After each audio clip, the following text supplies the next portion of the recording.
Hello dear children, welcome to the class.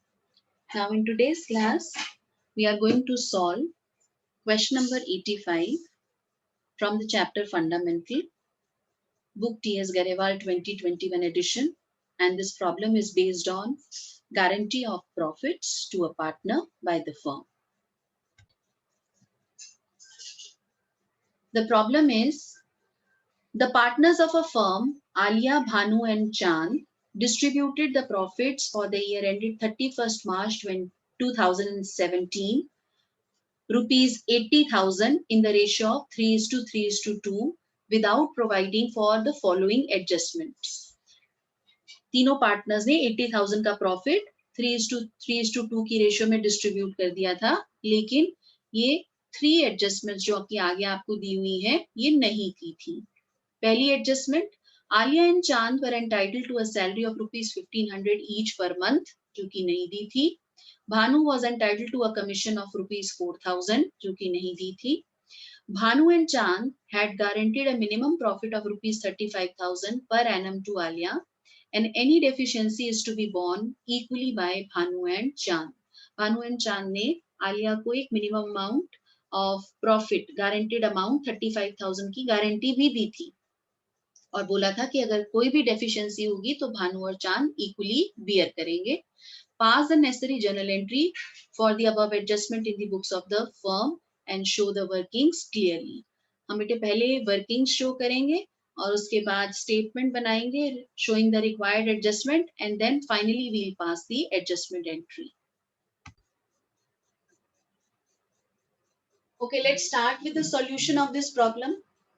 अब बेटा इस प्रॉब्लम को हम 3 स्टेप्स में सॉल्व करेंगे.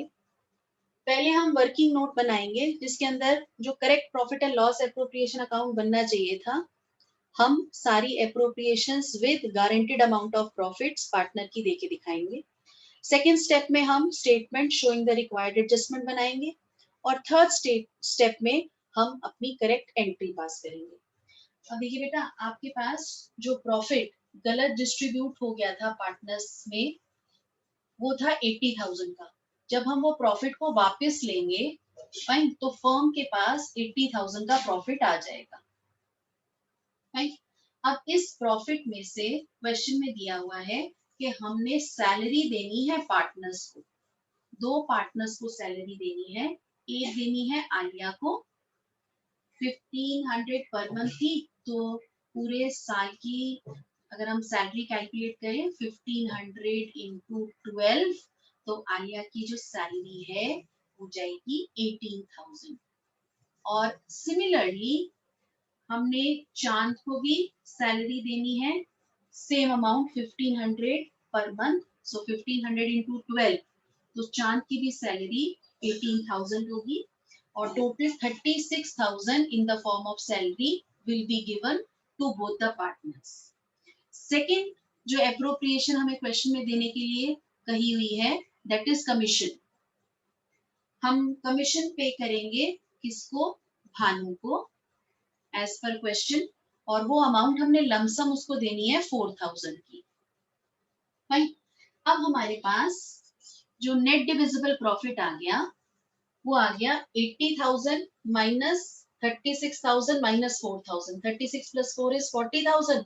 40,000 हमने 80,000 में से सब्ट्रैक्ट किया, तो जो नेट डिविजिबल प्रॉफिट है पार्टनर्स में डिस्ट्रीब्यूट करने के लिए इन द गिवन रेशियो, और गिवन रेशियो है मेरे पास 3:3:2.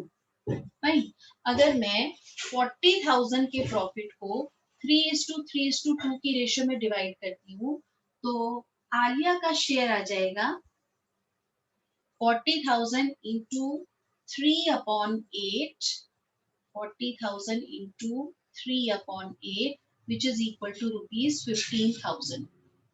आलिया का शेयर आ जाएगा 15,000 का. भानु का share in profit is same, क्योंकि उसका share in profit is also 3/8. 40,000 का 3/8 15,000. भानु का शेयर ऑफ प्रॉफिट भी 15,000 आ जाएगा. और जो हमारा लास्ट पार्टनर है चांद, उसका शेयर ऑफ प्रॉफिट आएगा बेटा 40,000 का 2/8 which is equal to 10,000, fine, which is equal to 10,000।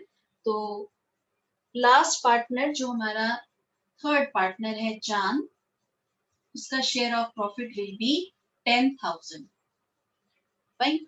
अब गारंटी दी हुई है कि आलिया का शेयर ऑफ प्रॉफिट जो है वो किसी भी केस में, फाइन, आपने क्वेश्चन में पढ़ा कि जो गारंटीड अमाउंट है आलिया की that will not be less than 35,000। Alia को जो प्रॉफिट देना है, जो गारंटीड अमाउंट है वो है 35,000, लेकिन आलिया को प्रॉफिट 15,000 मिल रहा है, यानी कि आलिया के पास 20,000 का प्रॉफिट कम है ना। 20,000 प्रॉफिट जो है वो कम है। 35,000 minus Alia share of, this is your guaranteed amount, minus your actual amount of profit which Alia is getting, that is 15,000। 20,000 की डेफिशिएंसी है। अब ये 20,000 की डेफिशिएंसी क्वेश्चन में क्या दिया हुआ है कि भानु और चांद इक्वली बियर करेंगे, यानी कि 20,000 का हाफ 10,000 भानु देगा और 10,000 चांद देगा, फाइन। तो आलिया के पास फ्रॉम भानु 10,000 आएंगे और फ्रॉम चांद 10,000 आएंगे। तो आलिया का प्रॉफिट तो टोटल 35,000 कंप्लीट हो गया, फाइन। भानु के प्रॉफिट में से जब 10,000 सब्ट्रैक्ट हो जाएंगे तो भानु के पास, let us write this profit in the amount column itself, आलिया's profit is 35,000, Bhanu's profit is 15,000 minus 10,000, 5,000, और चांद भी अपने प्रॉफिट में से 10,000 अगर दे देगा तो चांद का प्रॉफिट तो नील हो गया, चांद को कुछ नहीं मिलेगा। सो अगर हम देखते हैं तो हमारा ये P&L appropriation account is complete, done. Total we are going to write 80,000 on the left hand side. ये वर्किंग्स थी, मैं इसको रब कर देती हूँ, fine, and 80,000 I am going to write in the total column and we'll close this profit and loss appropriation account. अब ये टोटल ऐसे appropriations देनी चाहिए थी। अब हमने गलती कर दी थी, हमने 80,000 प्रॉफिट बिना ये appropriations दिए डिस्ट्रीब्यूट कर दिया। So second step में let us prepare the required statement जिसके अंदर हम ये शो करेंगे कि हम अपनी गलती को कैसे रेक्टिफाई करेंगे। चलिए बेटा हम अपने सेकंड स्टेप पे आ जाते हैं। यहाँ पर we are going to prepare the statement showing the required adjustment, जहां पर तीनों पार्टनर्स के कैपिटल अकाउंट और फर्म का P&L एप्रोप्रिएशन अकाउंट हम लेते हैं, और फिर हम देखेंगे कि हमारी जो एडजस्टमेंट्स हमने देनी है उसका क्या इफेक्ट आएगा। सबसे पहला स्टेप तो हम ये करेंगे, जो प्रॉफिट हमने बिना एप्रोप्रिएशन दिए पार्टनर्स के कैपिटल अकाउंट में क्रेडिट कर दिया था, गलत था, उसको ठीक करने के लिए हम पार्टनर्स के कैपिटल अकाउंट पे डेबिट कर देंगे और फर्म में वो 80,000 का प्रॉफिट वापस ले लेंगे। So we'll write profits wrongly credited, we are going to take it back। तो बेटा 80,000 का प्रॉफिट था, जिसको हमने 80,000 के प्रॉफिट को हमने 3:2 की रेशियो में डिवाइड किया था, वापस ले लेते हैं। तो आलिया का कैपिटल अकाउंट सी 80,000 इंटू 3/8, अगर मैं 80,000 मैं यहाँ एक कैलकुलेशन करके दिखा देती हूँ, 80,000 इंटू 3/8 अगर हम करेंगे तो हमारे पास आ जाएगा अमाउंट 30,000। तो आलिया का कैपिटल अकाउंट हम 30,000 से डेबिट कर देंगे, वो प्रॉफिट हम वापस ले लेंगे। भानु का कैपिटल अकाउंट भी सेम अमाउंट, क्योंकि सेम प्रॉफिट शेयरिंग रेशियो थी, 30,000 से डेबिट हो जाएगा। और चांद का capital account 80,000 into 2/8 which is equal to 20,000, it is equal to 20,000 से डेबिट हो जाएगा। तो जो हमने प्रॉफिट वापस ले लिया इन तीनों पार्टनर से, वो अमाउंट हमारे पास फर्म में वापस आ गई 80,000, वो हम फर्म के P&L एप्रोप्रिएशन अकाउंट में क्रेडिट साइड पे लिखते हैं।